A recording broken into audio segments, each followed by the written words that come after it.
This fuel cap, I think, might have been like an OEM Husqvarna. That's why it's gray. The one that came on this bike was orange. And the original seat was the navy-ish blue. I picked up, this is the exact as the original, but a black. I think it came off an SX or something else. I'm not sure which other KTM. Still running the stock pegs. I don't have any problem with those. I like them. Kickstand right now, I just picked up this Warp 9 adjustable short kickstand.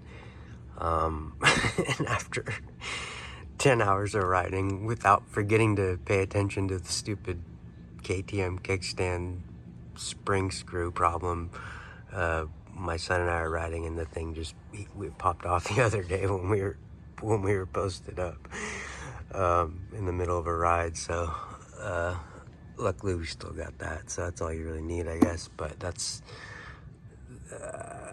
funny. And anyways, that cutout was from, I have the I think it's Fastway or whatever kickstand, the super beefy one, but it was just a bit too tall for the Supermoto setup. But that's actually ultimately what I was running on this bike when it's with its original normal dirt wheels, the 1821 or whatever. And then I've got the bulletproof shift lever, which I probably should have got that sooner. Otherwise, I wouldn't probably have that little dent that happened with the original one. But that's a nice piece. I recommend that. This is it's a ATK from Canada, I believe. A magnetic oil filter. This is the Supermoto branded version of it. So I'd say most of everything I've got on this bike was from watching Supermoto videos. Here's another thing. We've got I believe this is the TM Designs skid plate. I actually originally picked up an Enduro Engineering aluminum plate, and then before I ever even installed it, I ended up buying this one. So I ended up liking these plastic ones are way better than aluminum.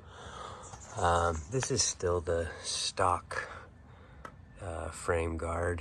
I actually added some tape up here because that would get some wear if it didn't have something on it.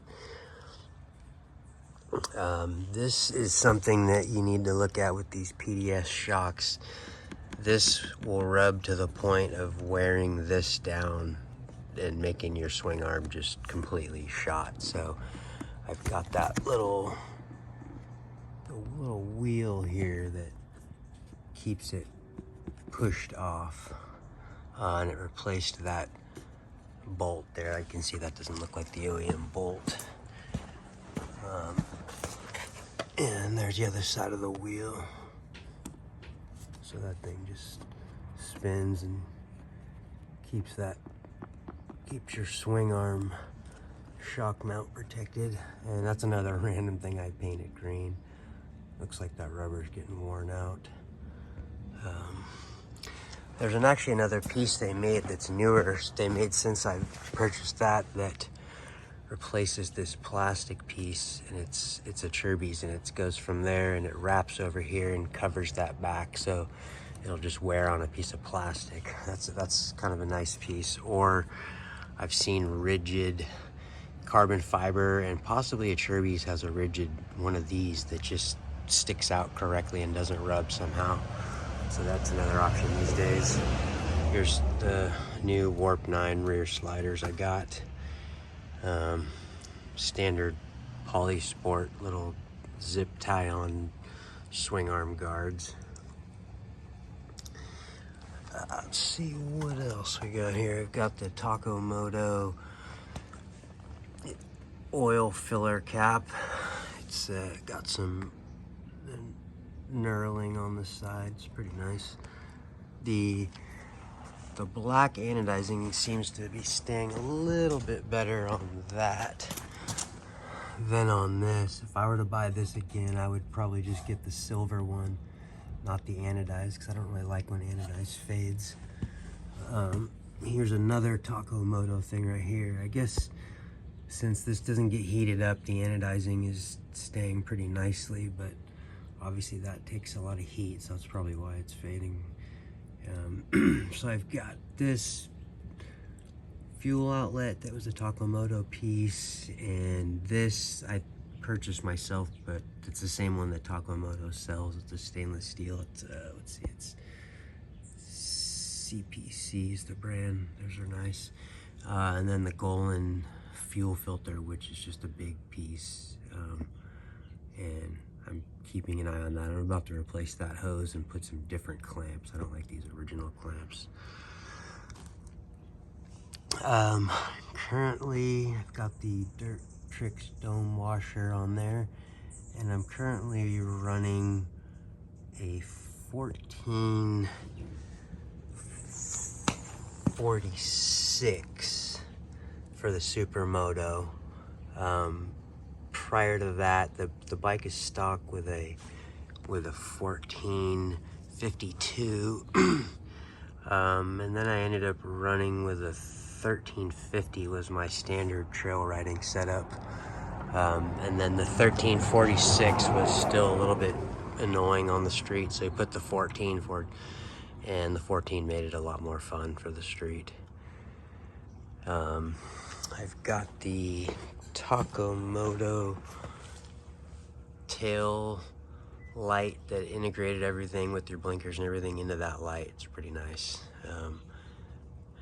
And then let's see, this is just whatever, like the sick ass mounting generic universal plate mounted onto there. And then I've got the Graves exhaust with the DB killer, I guess you call it, maybe, insert. Believe it or not, it's an annoyingly loud, like you need earplugs without that insert, and it actually has a better tone with the insert in than it does when it's just wide open. It's a more pleasing sound.